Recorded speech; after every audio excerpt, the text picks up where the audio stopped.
Shalimar Jewelry inaugural offer. Flat 9% VA on gold ornaments, 12,500 off on purchase of 1 kg silver. ఎందుకు వైజాగ్ వెళ్ళిపోయావు? అంటే ఇంకా you know ఎలాగా ఇంకా షోస్ అవన్నీ ఇంక పక్కన పెట్టాను. సో ఇంకా మూవీ రివ్యూసే. సో అది ఎక్కడి నుంచైనా చేయొచ్చు. అండ్ రెండోది ఆ 1AM షోస్ ఇప్పుడు అక్కడే పడుతున్నాయి. అదొక అడ్వాంటేజ్ అయింది అనుకో నేను షిఫ్ట్ అయిన తర్వాత. అదొకటి. తర్వాత నాకు బిజినెస్ ప్లాన్స్ ఉన్నాయి. సో కొంచెం మా హోమ్ టౌన్ లో స్టార్ట్ చేసుకుంటే బెటర్ కదా అని. ఏదో స్టార్ట్ చేసావు? కెఫేనా? దర్ఫీ అని ఒక కెఫే స్టార్ట్ చేశాను. ఓకే, బాగుందా? బాగా నడుస్తుంది. ఇండస్ట్రీ నుంచి వెళ్ళిపోవడానికి రీజన్స్ ఏమైనా ఉన్నాయా నీకు? అంటే ఇంకా బేసిక్ గా ఇండస్ట్రీ అంటే పర్టికులర్ గా జబర్దస్త్. నేను వేరే ఎలాగో మూవీ సైడ్ అలాగే ఏం ట్రై చేయలేదు కదా. సో జబర్దస్త్ అంటే నేను రావడమే జబర్దస్త్ అనుకుంటూ వచ్చాను హైదరాబాద్ కి. సో జబర్దస్త్ లో అనుకున్నంత వరకు క్లిక్ అయ్యాను, టీమ్ లీడర్ కూడా అయ్యాను, అన్ని అయిపోయి. బట్ అదే కొన్ని రీజన్స్, కొన్ని సిచ్యువేషన్స్ జరిగాయి అక్కడ. లేదంటే ముందునేమో అట్లీస్ట్ ఆర్టిస్ట్ గా జబర్దస్త్ లో కంటిన్యూ అవుతును. ఆ తర్వాత శ్రీదేవిలో కానీ లేదంటే వేరే షోస్ కొన్ని స్టాండప్ షోస్ వచ్చాయి మల్లెమాల నుంచి, వాటిల్లో అలా కంటిన్యూ అవుతును. బట్ కొన్ని సిచ్యువేషన్స్ కొన్ని జరిగాయి, వాటి వల్ల వెళ్ళిపోవాల్సి వచ్చింది. మహీధర్ అంటే ఒకానొక టైంలో జబర్దస్త్ మీద ఎలిగేషన్స్ చేసిన మహీధర్ ఉన్నాయి. కానీ అదే జబర్దస్త్ కంటెస్టెంట్లు వాళ్ళు ఎవరైతే ఉన్నారో ఆర్టిస్టులు వచ్చి మాకు అలాంటిది ఏం లేదే అని అంటున్నారు. అంటే ఇప్పుడు నీది నిజమా లేకపోతే వాళ్ళది నిజమా? అంటే ఏదైనా పర్సనల్ ఎక్స్పీరియన్స్ బేసిసే కదా. నేను ఎక్స్పీరియన్స్ పర్సనల్ హర్ట్ అయిన సిచ్యువేషన్ ఏంటి? ఏది ఏ విషయంలో? జబర్దస్త్ నుంచి బయటికి రావడం కానీ లేకపోతే లోపల జరుగుతున్న సిచ్యువేషన్స్ కానీ. అంటే జబర్దస్త్ నుంచి బయటికి రావడానికంటే ఒక సిచ్యువేషన్ కారణం అది. అదేంటంటే ఇక మా టీం తీసేశారు కరోనా తర్వాత. నన్ను జీవనం టీమ్ లీడర్స్ గా పెట్టారు కదా. కరోనా తర్వాత మా టీం తీసేసి శంకరన్నని తాగుబోతు రమేష్ అని తీసుకొచ్చారు. వాళ్ళు ఏదో కొత్తగా ట్రై చేయాలనుకున్నారు. మేబీ రేటింగ్స్ బాగా వస్తాయేమో, ఓల్డ్ పీపుల్ నౌన్ పీపుల్ కదా అని తీసుకొచ్చారు. ఓకే. తర్వాత నన్ను చంటన టీంలో వేశారు. అయితే ఆర్టిస్ట్ గా కంటిన్యూ అవుతున్నాను, ఓకే. బట్ చంటన్ ఏంటంటే ఒక 2-3 స్కిట్లో బాగానే ఇచ్చారు కానీ అందరు మొత్తం నేను 4 షెడ్యూల్లో 5 షెడ్యూల్లో చేశాను నేను. బట్ అది ఏమైపోయిందంటే ఒక కొన్ని క్యారెక్టర్స్ ఉంటాయి. అంటే అవి టీంలో ఇంపార్టెంట్ మెంబర్ అనుకున్న వాళ్ళకి ఇచ్చేదైతే ఖచ్చితంగా కాదు. ఎందుకంటే జబర్దస్త్ ఒక ప్యాటర్న్ ఉంటుంది, దాన్ని బట్టి ఇస్తారు. జైలు కొట్టే క్యారెక్టర్ ఒకటి ఉంటుంది. సో దానికి ఒకరోజు నాకు ఇచ్చారు ఆ క్యారెక్టర్. సో అవి చేశాను నేను. ఆయన చెప్పారు, నేను చేశాను, అయిపోయింది. ఎందుకంటే నేను అన్న ఇలాంటివి నేను చెయ్యనన్నా అంటే యారగెంట్ ఫీల్ అవుతారు, అలా యారగెన్స్ గా మాట్లాడినట్టు ఫీల్ అవుతారు. అందుకని అలా ఏం చెప్పకుండా చేశాను. కానీ నాకు బాధ వేసింది. సో ఆల్రెడీ టీమ్ లీడర్ గా చేసా. సో వేరే టీంలో ఆర్పి అన్న టీంలో లీడ్ గా 120 స్కిట్ల దాకా చేసా. సో ఇన్ని చేసిన తర్వాత ఇంకా మరి అలా అంటే నాకు ఇబ్బంది కనిపించింది. So team మారుతానన్నాను. రమేష్ అన్న టీంకి వేశారు. ఒక షెడ్యూల్ చేశారు, 2 స్కిట్లు చేశాను, అయిపోయింది. మరుసటి షెడ్యూల్కి వెళ్ళాను, ప్రాక్టీస్ చేయడానికి వెళ్ళాను. రమేష్ అన్న అంటే అందరూ కూర్చొని ఉన్నా, రమేష్ అన్న వచ్చారు. అప్పుడు మహీధర్ నిన్ను తీసాం, నీకు తెలీదా అన్నారు. నాకు తెలియదు అన్న, నాకు ఎవరు చెప్పలే, మీరు కూడా చెప్పలే కదా అంటే, అదే డైరెక్షన్ డిపార్ట్మెంట్ చెప్తానన్నారు, చెప్పారు అనుకున్నాను వాళ్ళు అన్నారు. నాకు ఎవరు చెప్పలేదని చెప్పి డైరెక్షన్ డిపార్ట్మెంట్ దగ్గరికి వెళ్ళా. వాళ్ళు చెప్పింది ఏంటి, బేసిక్గా ఈయన దాంట్లోంచి శాంతికుమార్ గారు బయటికి వెళ్ళారని కదా నీకు అక్కడ పెట్టింది, ఆయన మళ్ళీ వచ్చేసారు. అండ్ ఆయనతో పాటు నరేష్, మన జబర్దస్త్ నరేష్ ఉంటాడు కదా, తను కూడా వచ్చేసాడు ఆ టీంకి. So Naresh punch based and drama based artist కదా.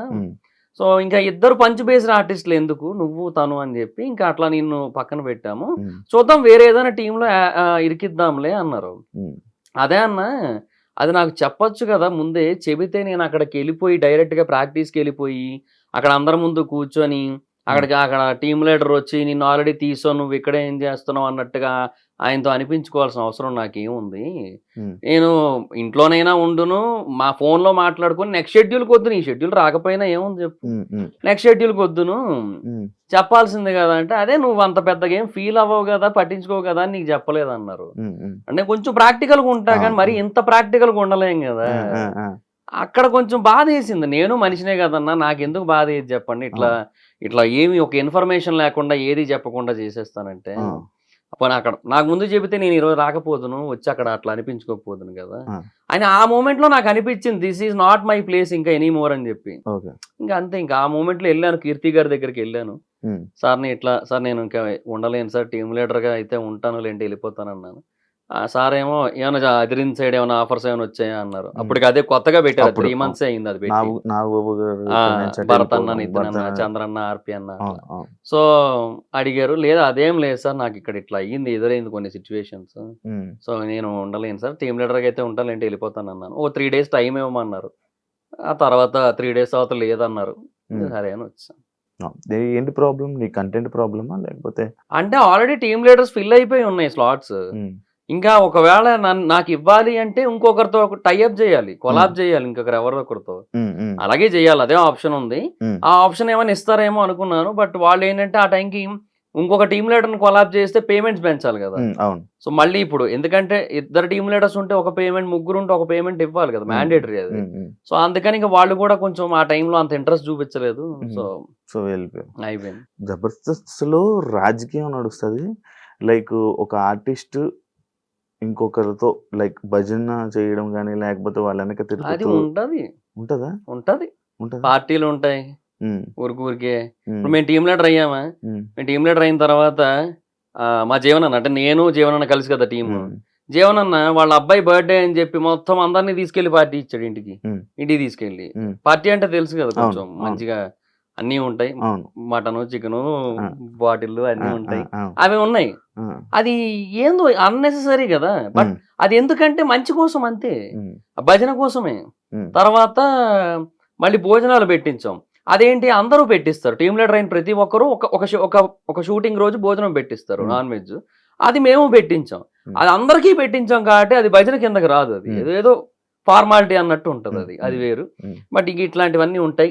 ఇది ఏదో మా జీవన దగ్గర నుంచి 1-2 సార్లు జరిగింది. ఉమ్. బట్ ఇంక మిగతా వాళ్ళ దగ్గర నుంచి జరుగుతూనే ఉంటుంది మొత్తం. అప్పుడున్నంత ఇది మళ్ళీ ఇప్పుడు లేదు కదా. షో జబర్దస్త్ మొత్తం లేదు, తగ్గిపోయింది కదా, పడిపోయింది కదా. పడిపోయింది అంటే పాత వాళ్ళు అందరూ వెళ్ళిపోయారు కదా, అవును, అందరూ వెళ్ళిపోయారు బ్రో. అవును. ఇంక ఇప్పుడు ఏం చూస్తారు అంటే, ఇంకొకటి టైమింగ్స్ కూడా ఈ టైంకే నువ్వు చూడాలి అంటే ఆడియన్స్ కూడా రెడీగా లేరు. అవును, ఆడియన్స్కి ఏంటంటే ఇప్పుడు ఆ ఫ్లెక్సిబిలిటీ కావాలనిపిస్తుంది. అవును, సో సోషల్ మీడియాలో, ఓటీటీలో, యూట్యూబ్లో అలా చూసుకోవడానికి ఇష్టపడుతున్నారు. అవును, అలా చూస్తే రేటింగ్లు రావుగా, అవును, అందుకే ఒక వీక్ లేట్గా టెలికాస్ట్ చేస్తున్నారు యూట్యూబ్లో అవును, చూసా అవును, ఇప్పుడు. అవును. బట్ అయినా ఇంకా యూజ్ ఉండట్లా. అవును. అండ్ ఇంకోటి కామెడీ కూడా రిపీట్ అయిపోయిన ఫీలింగ్ Repeat. వచ్చేస్తుంది. మరి ఇప్పుడు మళ్ళీ లైక్ అంటే కొత్త మళ్ళీ పాత వాళ్ళని తీసుకుని వచ్చి మళ్ళీ అవును. కొత్తగా జబర్దస్త్ అనేది మళ్ళీ స్టార్ట్ చేసింది. నేను పిలవలే లేదు పిలవలే రియూనియన్ దాని మీద పిలవలేదు, రియూనియన్ కూడా పిలవలేదు. దానికే పిలవలేదు, మళ్ళీ టీమ్ లీడర్ కి పిలుస్తారా? దాని మీద రివ్యూ కూడా చేసావు కదా, అలా ఉంటదా అని. నేను ఒక వీడియో చేశా. అది ఎందుకు చేశానంటే, నాకు రాఘవ్ గారు ఫోన్ చేశారు. ఫోన్ చేసి ఇట్లా మహేందర్ గారు బాగున్నారా అని జనరల్గా అప్పుడప్పుడు ఫోన్ చేస్తుంటారు. ఆయన రాఘవ్ గారు మంచి ఆయన, ఆయన ఏదో పర్పస్ ఉంటేనో అని కాకుండా జనరల్గా కూడా ఫోన్ చేస్తారు. చేశారు, ఇట్లాగా ఎలా ఉన్నారండి, ఏంటి బాగుందా మొత్తం అట్లా అని చెప్తున్నప్పుడు నేను అడిగా నార్మల్గా, ఏంటి సార్ ఇప్పుడు ప్రజెంట్ పరిస్థితి, ఏమైనా అప్డేట్స్ ఏంది, ఇప్పుడు అదే ఫ్లోనాలు ఏంటి ఏమైనా మారుతుందా అంటే, లేదండి కొన్ని మార్పులు చేస్తున్నారు, శ్రీపాద గారు మళ్ళీ వస్తున్నారు, ఇట్లా కొన్ని చేస్తున్నారు, పాత వాళ్ళని మళ్ళీ తీస్తున్నారు, ఇట్లా ఉంది అని చెప్పారనమాట. ఫోన్లేండి అని చెప్పి నేను ఇంకా అదే టాపిక్ మీద ఒక వీడియో కూడా చేశాను నేను యాక్చువల్లీ. ఓకే. ఎప్పుడు వచ్చేసావు నువ్వు జబర్దస్త్కి? ఎందుకు వచ్చావు? నార్మల్గా యాక్టింగ్ ఫీల్డ్కి ఎందుకు వచ్చావు? అంటే జనరల్గా నేను జాబ్ 2016లో నేను ఫైజర్ అని ఒక ఫార్మా కంపెనీలో జాబ్ చేస్తూ ఉండేవాడిని. బాగానే చదివావు కదా? అంటే బానే అంటే డిప్లొమా వరకు చదివా, బట్ అప్పటి వరకు టాపరే, చదివినంత వరకు టాపరే, బాగానే చదివేవాడిని, మంచి మార్క్స్ ఉండేవి. బట్ మా ఫాదర్ నాకు డిప్లొమా సెకండ్ ఇయర్ లో ఎక్స్పైర్ అయిపోయారు. అది 3.5 years కోర్స్, అది శాండ్విచ్ కోర్స్ అంటారు. శాండ్విచ్, నాన్ శాండ్విచ్ అని ఉంటాయి అనమాట. Non sandwich 3 years, sandwich 3.5 years ఉంటాయి డిప్లొమాలో. సో అది ఎందుకు అన్నారో మాకు అర్థం కాదు. తర్వాత ఎవడో జోక్ గా చెప్పుకుంది ఏంటంటే, ఈ 3.5 years వాళ్ళకి ఇంకో 6 months వేస్ట్ అయిపోతాయి కదా, ఆ 6 months శాండ్విచ్ అయిపోద్ది వాళ్ళకి, కాబట్టి అలా శాండ్విచ్ కోర్సులు అంటారని చెప్పి అట్లా జోకులు వేసుకునే వాళ్ళం. అయితే మెటలర్జీ నాది, డిప్లొమా ఇన్ మెటలర్జీ. సో చాలా టఫ్ అండ్ థియరిటికల్ సబ్జెక్ట్ అది, దాంట్లో కూడా చాలా బాగా చదివేవాడిని, అంతా బాగుండేది. బట్ మా ఫాదర్ ఎప్పుడైతే ఎక్స్పైర్ అయిపోయారో, మా మదర్ నన్ను 2.5 ఏళ్ళు చదివించడానికి చాలా ఇబ్బంది పడ్డారు. సో ఇంకా ఆ తర్వాత అంతకంటే అంటే కష్టం కదా. సో దాని బేసిస్ మీద నేను జాబ్ కొట్టాను. మా క్లాస్ నుంచి 7-8 మంది వెళ్ళాం, నాకు ఒక్కడికే జాబ్ వచ్చింది మా బ్రాంచ్ నుంచి. సో హ్యాపీ జాబ్ చేసుకుంటున్నా. బట్ అక్కడ నాకు ఒక ప్రాబ్లం ఉంది, నేను స్ట్రైట్ ఫార్వర్డ్ పర్సన్. నాకు ఎప్పుడైనా కొన్ని విషయాల్లో రాంగ్ జరుగుతుంది, ఎస్పెషల్లీ అది నాకు ఎఫెక్ట్ అవుతుంది అంటే నేను మాట్లాడతా. నాకు అది జరిగింది అక్కడ. ఏబిసి జనరల్ జి 4 షిఫ్ట్లు ఉంటాయి అక్కడ. మాది సి పడింది అనుకో, వర్క్ బిలో జరగాలనుకో, అక్కడ జరగదు వర్క్. ఆ షిఫ్ట్ ఇన్ఛార్జ్ అందరికంటే సీనియర్, మా షిఫ్ట్ ఇన్ఛార్జ్ అందరికంటే జూనియర్. ఆయన ఏం చేసేవాడు, ఏదో మెషిన్ లో రిపేర్ వచ్చిందనో లేదంటే టైంకి ప్రొడక్ట్ రాలేదనో ఏదో ఒకటి చెప్పి వర్క్ మొత్తాన్ని కూడా డిలే చేసి మా షిఫ్ట్ కి వేసేవాడు. మా షిఫ్ట్ ఇన్ఛార్జ్ ఏమో సరే మనం అలాగే చేద్దామంటే లేదు లేదు మనం చేసేయాలి అనేవాడు. ఎందుకు, వాడికి ఫర్దర్గా వచ్చే బెనిఫిట్ల కోసం. వాడి దాంట్లో ఎక్కువ వర్క్ అయ్యిందంటే ఆబ్వియస్లీ వాడికి పేరు కదా, సో దానికోసం అని చెప్పి చేయించేవాడు. ఇలా ఒక 4 సార్లు జరిగింది. నాకు చిరాకేసింది చెప్తుంటేనేమో, మహిదర్ హమ్ చోటీ లోగేనా ఉస్కే సామ్నే, so we have to adjust అనేవాడు ప్రతిసారి కూడా. అంటే హిందీ, ఆయన తెలుగు రాదు. ఇట్లా చెప్తా ఉండేవాడు. ఇంకా నాకు చిరాకేసి మేనేజర్కి వెళ్ళి వీళ్ళందరి మీద కంప్లైంట్ ఇచ్చాను. అందరూ నాకే అగెనిస్ట్ అయిపోయారు, మేనేజర్తో సహా నన్నే తిట్టారు.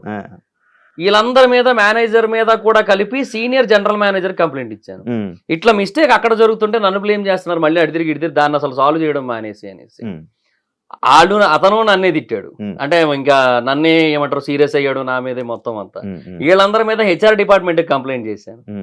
ఇంకా ఆయన ఒకటే అన్నాడు, హెచ్ఆర్ ఇంత జరిగిందని ఆయన తెలిసిన తర్వాత నువ్వు ఇట్లా కంప్లైంట్లు చేసుకుంటూ పోతే ఎక్కడికి వెళ్తావు చెప్పు, ఏం ఉండదు, నీ మాట ఎవరింటారు అబ్బా, నా మాటే సరిగ్గా వినరు, కొంచెం ఏదో వాళ్ళకి నచ్చింది వాళ్ళు చేస్తారు, ఏమనంటే we know the department of production 100% more than something ఏదో చెప్తారు. సో అలాంటప్పుడు మనం వాళ్ళకి ఏమంటాము, నువ్వు చెప్పింది వినేస్తే ఇంకేమి, నువ్వే అడ్జస్ట్ అవ్వాలి, నువ్వు ట్రైనీ జూనియర్ ఎగ్జిక్యూటివ్, నువ్వు నీ పొజిషన్ కి నువ్వు ఎక్స్పెక్ట్ చేసే కమాండింగ్ ఏమైనా సంబంధం ఉందా అంటే ఇంకా నేను ఇంకేం చేయాలో అర్థం కాక ఆయన ఒకటే అన్నాడు, ఉంటే ఉండు లేదా మానేసే అబ్బా, అది ఏం ఈ నోటీస్ పీరియడ్ లో గట్రా కూడా ఏమొద్దు, డైరెక్ట్ గా ఒక మెయిల్ పెట్టేసి వెళ్ళిపో, మానేయాలనుకుంటే ఏ రోజైనా నేను చూసుకుంటాలే అన్నాడు ఆయన. నీకు అంటే లైక్ నువ్వు ఇంత స్ట్రైట్ ఫార్వర్డ్, నువ్వు ఇంత ఏదైనా ఓపెన్ గా మాట్లాడడం వల్ల నీకు ఇండస్ట్రియల్ లైఫ్ లేదంటే యాక్సెప్ట్ చేస్తావా? అది కూడా ఉంది, బట్ దాని వల్ల కూడా కొంతవరకు మేబీ నాకు కొంచెం ఏమంటారు ఆ సపోర్ట్, ఆ రీచ్ అనేది వచ్చింది. యాక్చువల్గా ఆర్పిఎన్కి నేను నచ్చిందే ఆ స్ట్రైట్ ఫార్వర్డ్నెస్ దగ్గర, అండ్ రెండోది నా మెమరీ పవర్ దగ్గర.